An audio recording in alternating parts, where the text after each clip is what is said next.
Okay, you're back with GoldSeek Radio's second hour. Up next, it's Robert Ian from Conquer Change. Hey, Chris, this is Robert Ian with ConquerChange.com.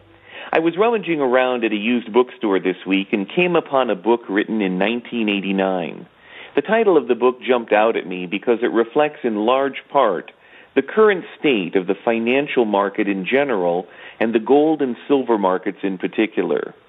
It's a book by Dr. Wilson Bryan Key on subliminal persuasion, and it is appropriately titled The Age of Manipulation, the Con in Confidence and the Sin in Sincere.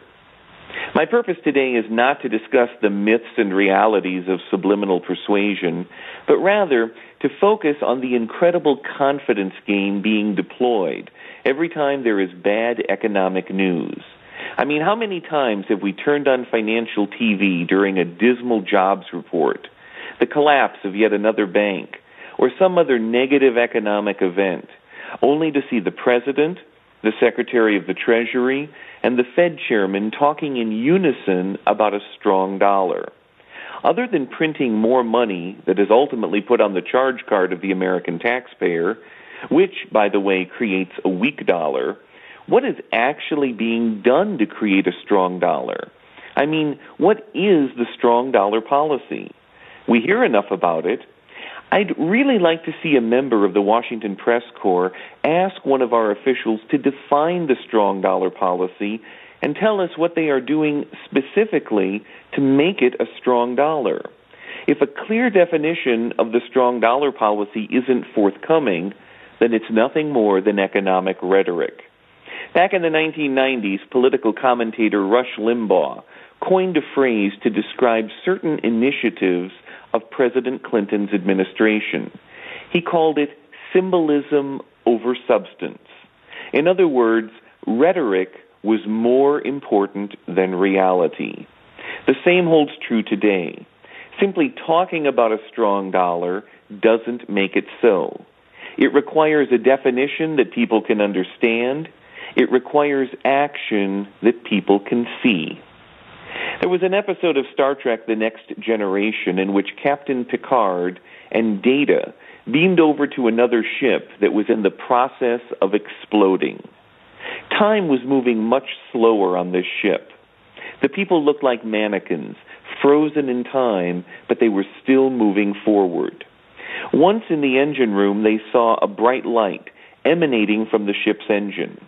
It was the explosion, and it was happening in slow motion. The captain asked Data if there was anything he could do to counteract what was already in progress. Data replied, "The explosion has already occurred. The fact that it is moving slowly changes nothing." He said, "The ship will be destroyed."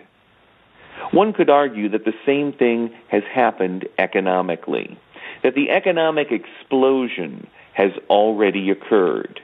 The fact that it is moving slowly changes nothing. If you require evidence to support that assertion, there are now an estimated $1.1 quadrillion of derivatives and leveraged financial instruments. The gross domestic product of the planet is estimated at only $50 trillion a year. This means the productive capacity of the entire planet is leveraged 20 years into the future. These are mind-boggling numbers. These are unsustainable numbers.